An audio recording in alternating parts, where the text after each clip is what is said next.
Well, good morning, Benjamin Hadfield. Teach me to dive, teaching technical diving to the masses in Idaho. Yes, that's a thing, believe it or not, cold water. And we're really pleased to have with us today another fantastic and amazing cold water diver with us, Becky Schott, who's just been everywhere. I mean, if there's a place to dive and there's probably water, I'm sure there's a few mud puddles she could tell us about as well. As cold water divers, we find those a lot.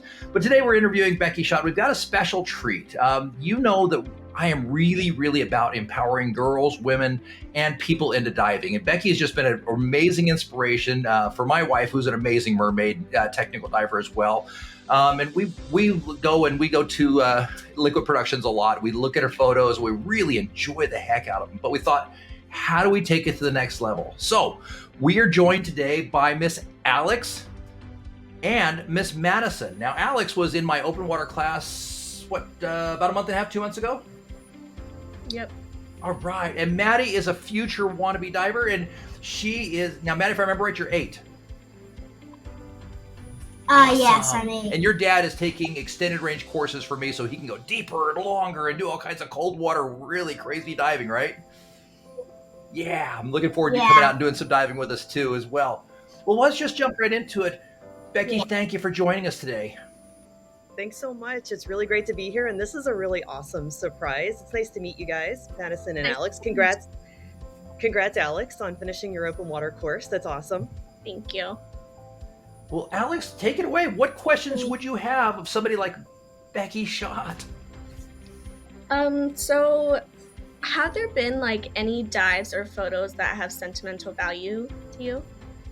Oh, yeah, that's a great question. I mean, I think every dive is special in some way. Even if it's a bad dive, I always feel like you can take something away from it. But obviously, it's better to have more good dives than bad dives. But ones that come to mind is this dive I had in 2020, February 2020 in Antarctica. And I had already been to Antarctica once before, and my dream was to see a leopard seal underwater. And my very first trip, we saw no leopard seals at all underwater. We saw some sleeping on ice, and they weren't super exciting. So it was the very end of our second trip, and I thought to myself, I was sitting there on the boat, it's cold, it's snowing. I flooded my dry suit a little bit, so I was quite cold.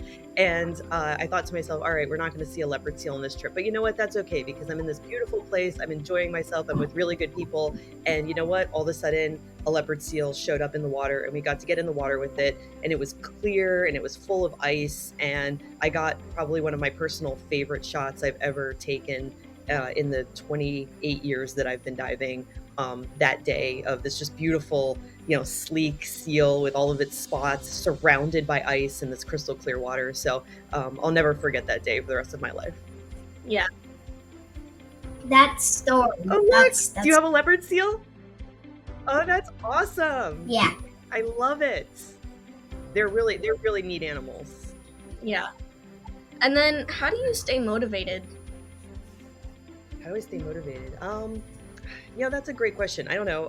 I've been diving since I was 12. So Madison, you're younger than me, like starting out in this world. But I just always felt drawn to the water, and I just always feel like there's something new to see. So I don't think diving is a sport, or even snorkeling. I don't know how you can ever get bored, because there's always a new place to go. There's always a new animal to see, a new shipwreck, a new cave.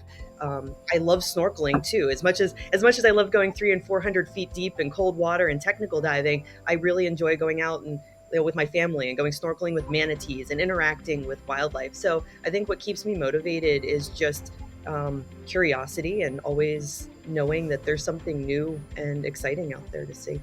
Yeah. Well, thanks for answering my questions. You're welcome. How old are you, by the way? I'm 13. 13. Awesome.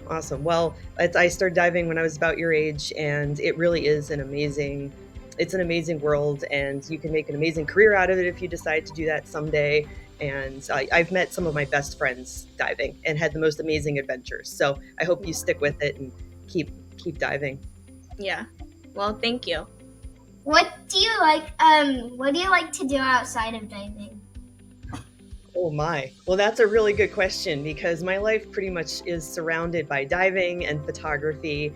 But I would say outside of diving, I really like hiking. So, like my mom was just visiting. I live in Pennsylvania, and it's gorgeous out right now. It's fall, so I really like hiking. So we went on some hikes, and I enjoy spending time with my husband. So we usually do non-diving activities together. That way, it keeps diving fresh, and neither one of us get too bored. So I like movies and hiking. I like food. I like to eat a lot. So going out to new restaurants and trying new things.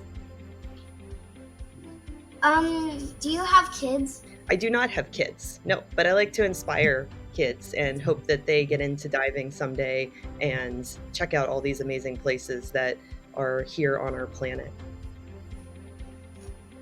Do you have family that loves to dive as well?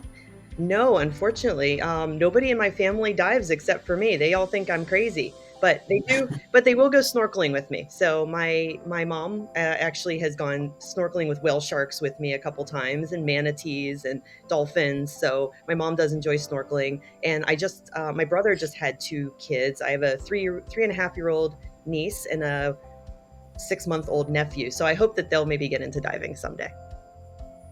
Okay. What advice would you give to an 8-year-old to get started to grow up and do the types of diving and exploring that you do? Hey, you should be a journalist, Madison. You got great questions. I would give you the advice of starting early. I mean, which both of you are doing right now, because I think you have less fear when you start early, and the world it's super exciting, and just soak up everything and learn everything that you can from everyone, because everyone is. I think the world of diving, everybody is really friendly and supportive and wants to help. Especially help get younger generations into diving. So ask a lot of questions and do as much of it as you can. So since your dad's a diver, keep bugging him to take you with them, take you snorkeling, go diving when you're old enough, and just never stop, even when you're in school. It's. I will. Yeah, she does. I will. Do you want to be a technical diver someday? Yeah. Yeah, that's where all the good stuff is. Yeah. Well, I hope someday you guys will both get to travel with me and dive with me somewhere. That would be incredible. So, Alex, what grade are you in? I'm in 8th grade. Okay, so 8th grade, and that puts Madison in 4th grade? 3rd Third. grade. I was close. That was a good guess. Right on. So, Becky, how did you do when you were in elementary school? What did you like to study?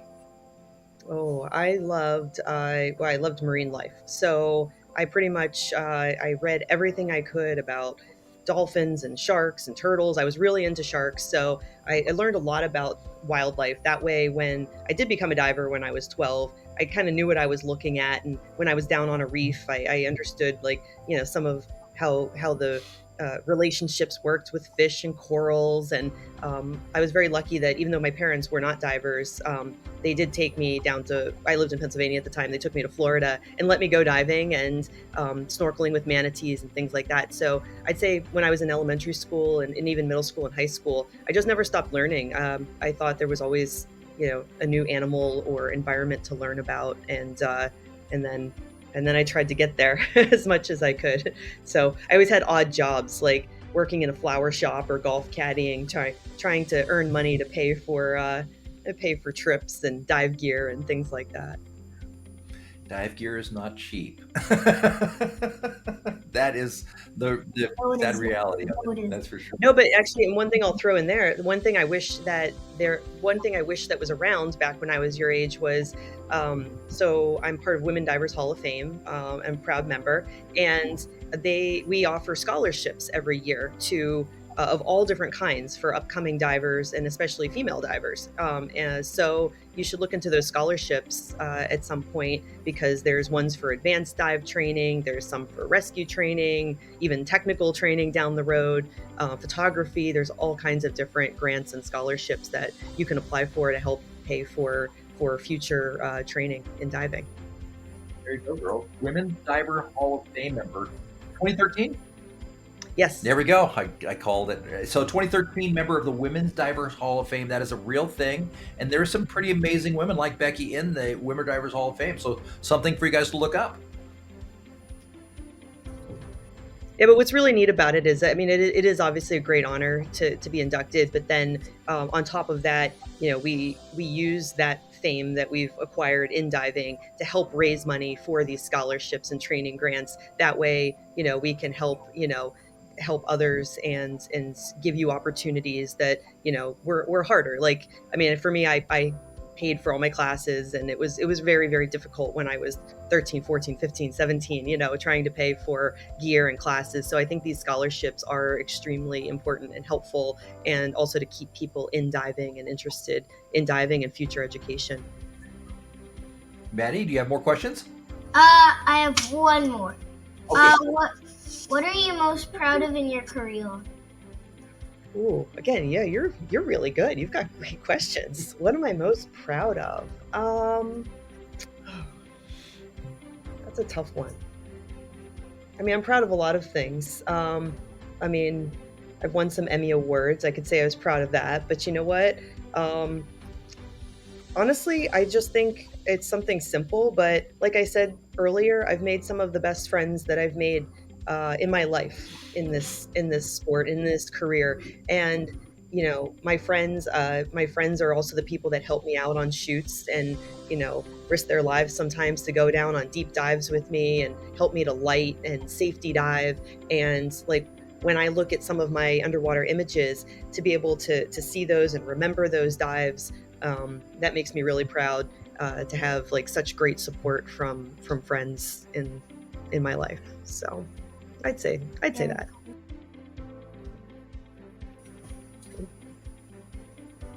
What do you guys want to see most underwater? Sharks. Nice. Any specific kinds? Black tip reef sharks.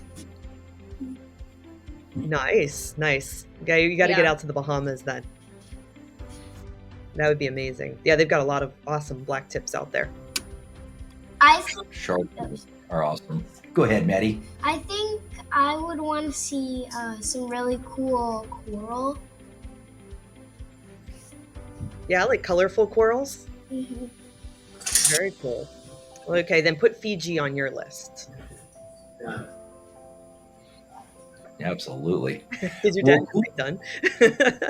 Ladies, you are welcome to stick around and listen. I've got some really great questions that you might like for Miss Becky. By the way, Miss Becky is extremely humble with this. If memory serves, the count on Emmys is 6. 5. 5. That was a good close guess on that. She's won 5 Emmy Awards. So that's no small accomplishment. I mean, 1 is amazing, but 5, holy cow. Yeah, I am very proud of the Emmys. I mean, they were all cave diving related as well, and stories about cave diving and why people, you know, the very first one was, why do people even go cave diving? Like, what's the lure of it?